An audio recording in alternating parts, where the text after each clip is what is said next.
عملی نیکی میں اصل شے ہے ہمدردی، ہمدردی میں مال خرچ کرنا، اور اس کے لیے ستون ہے زکوٰۃ۔ کم سے کم یہ 2.5% تو نکالو، بوتل کا کارک تو کھل جائے، پھر اور بھی دو، اور بھی دو، اور بھی دو۔ یہ تو obligatory ہے، یہ تو فرض ہے، یہ تو لازم ہے۔ لیکن مقصد کیا ہے؟ اس کو جو سمجھ لیا بس یہی زکوٰۃ ہی ہمارے ذمے میں ہے، وہ بڑے مغالطے میں۔ حضور نے فرمایا صلی اللہ علیہ وسلم، ان فی المال حقا سوى الزکوٰۃ، اے مسلمانوں یہ نہ سمجھنا کہ بس زکوٰۃ ادا کر دی تو تمہارے مال کا سارا حق ادا ہو گیا۔ ان فی المال حقا سوى الزکوٰۃ، تمہارے اموال میں حق ہے اللہ کا زکوٰۃ کے علاوہ بھی۔ اور پھر آپ نے یہ آیت پڑھی، وَآتَ الْمَالَ عَلَىٰ حُبِّهِ ذَوِي الْقُرْبَىٰ وَالْيَتَامَىٰ وَالْمَسَاكِينَ وَابْنَ السَّبِيلِ وَالسَّائِلِينَ وَفِي الرِّقَابِ وَأَقَامَ الصَّلَاةَ وَآتَى الزَّكَاةَ۔ یہاں آتا زکوٰۃ تو ہے ہی ہے، اس سے پہلے جو آ رہا ہے یہ سرپلس ہے، اس سے آگے کی بات ہے، یہ ایڈیشنل ہے۔ اسی لیے جب انفقوا انفقوا انفقوا انفقوا انفقوا کی جو تکرار ہوتی ہے قرآن مجید میں، تو ایک جگہ پھر سوال کیا صحابہ نے، کتنا خرچ کرے حضور؟ فرمایا قل العفو، کہہ دو جو بھی ضرورت سے زائد دے ڈالو، don't accumulate, don't retain any thing.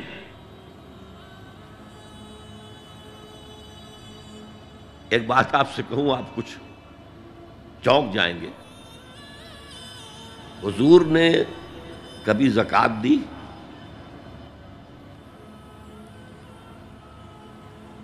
کبھی نصاب کے بقدر پیسہ آپ کے پاس جمع ہوا کہ آپ پر زکوٰۃ واجب ہوتی؟ کیسی عجیب بات ہے۔ ارکان دین میں سے ایک رکن سرے سے غائب، کبھی آپ نے مال رکھا ہی نہیں۔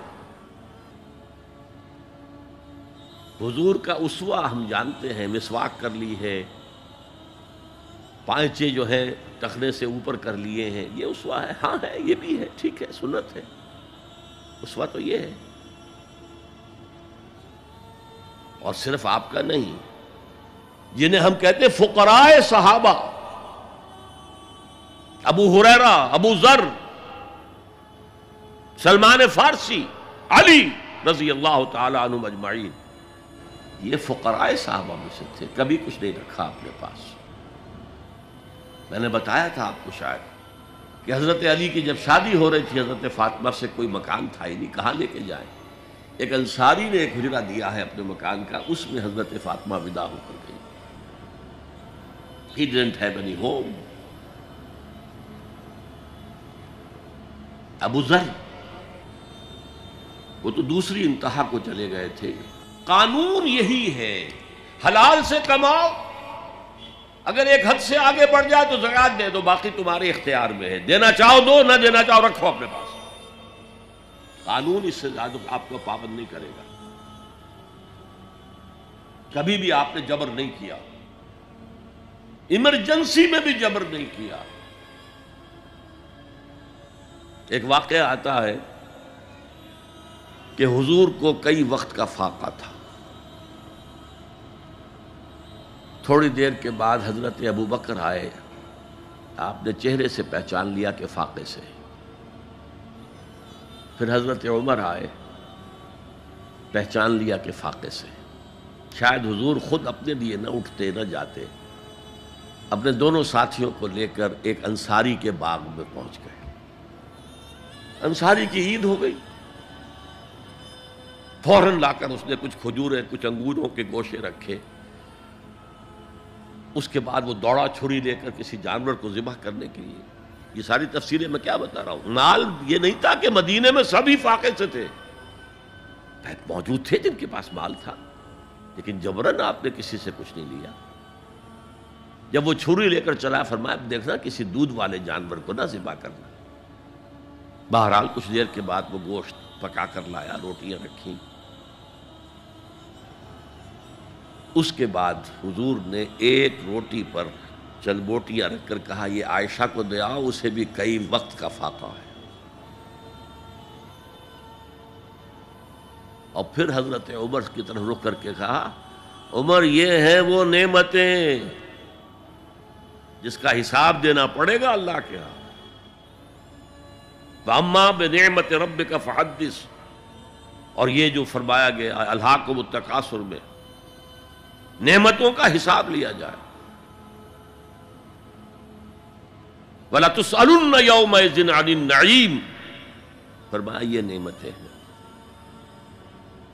تو یہ ہے اصل میں انفاق کا معاملہ. آپ کے اس پر چھوڑ دیا گیا ہے. جتنا بھی آپ میں جذبہ ہے، جتنا بھی آخرت کا یقین ہے، اتنا ہی آپ پسند کریں گے کہ آخرت کے بینک میں جمع کرائیں، یہاں کے بینکوں میں کیوں جمع کرائیں. یہاں کتنا دے دیں گے آپ کو؟ 10%، 20%. وہاں 700% ملتا ہے. 700% نہیں، 7,000، 700 گنا. Why to keep it in these banks؟ حضرت مسیح کا جو پہاڑی کا واس بہت مشہور ہے، سرمن آف دا ماؤنٹ، بڑے پیارے الفاظ ہیں. میں آپ سے اپنا تاثر عرض کیے بغیر نہیں رہ سکتا. جہاں تک مواعظ کا تعلق ہے، جو حضرت مسیح کے مواعظ آئے ہیں ان سے اونچے واعظ کوئی ممکن نہیں. اسی میں یہ جملہ بھی ہے، دیکھو اپنا مال زمین پر جمع نہ کرو. جہاں چوری بھی ہوتی ہے ڈاکہ بھی پڑتا ہے، کیڑا بھی خراب کرتا ہے. آسمان پر جمع کرو جہاں نہ چوری کا اندیشہ، نہ ڈاکے کا خوف، نہ کیڑا خراب کر سکے. اس لیے کہ میں تم سے سچ کہتا ہوں کہ جہاں تمہارا مال ہوگا وہیں تمہارا دل ہوگا. مال یہاں ہوگا تو دل اٹکا ہوا ہوگا، اور فرشتے اس طرح گھسیٹ کر کھینچیں گے آپ کی جان کو جیسے کہ سیخ پر سے کباب کھینچا جاتا ہے. اور اگر دل وہاں لگا ہوا ہے جس کے لاکھوں کروڑوں ڈالر سوئس بینکس میں جمع ہیں، اسے کہا جائے نکل جاؤ پاکستان سے، اسے کوئی تکلیف ہوگی؟ نکل جاؤ فلاں ملک سے، ملک بدل کرتے تمہیں کیا تکلیف؟ میرے بینک کے اندر پیسے ہیں. البتہ جس کا باہر کچھ نہ ہو اسے اگر یہ دی جائے سزا تو اس کی تو جان پر بن جائے گی.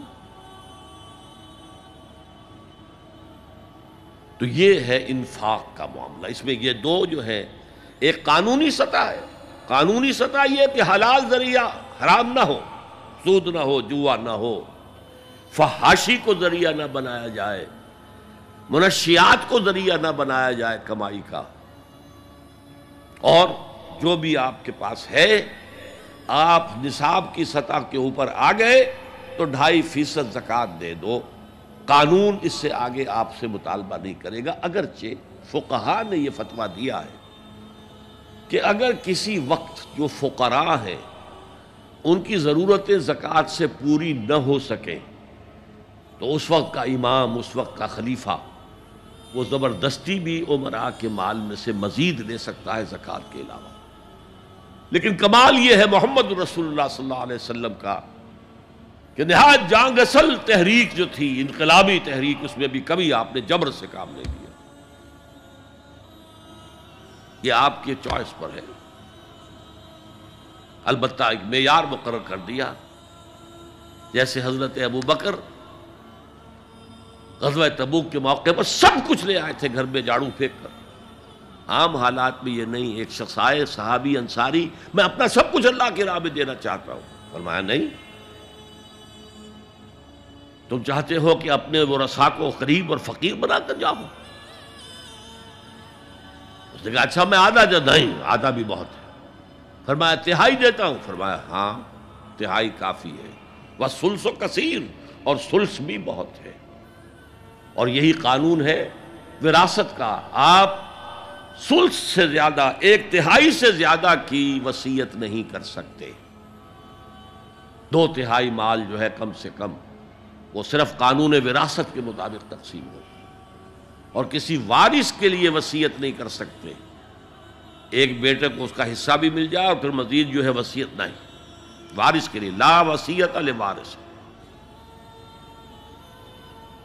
تو یہ ہے زکوٰۃ، در حقیقت اس جذبہ انفاق کو سپورٹ دینے والی شے. کم سے کم یہ تو دو.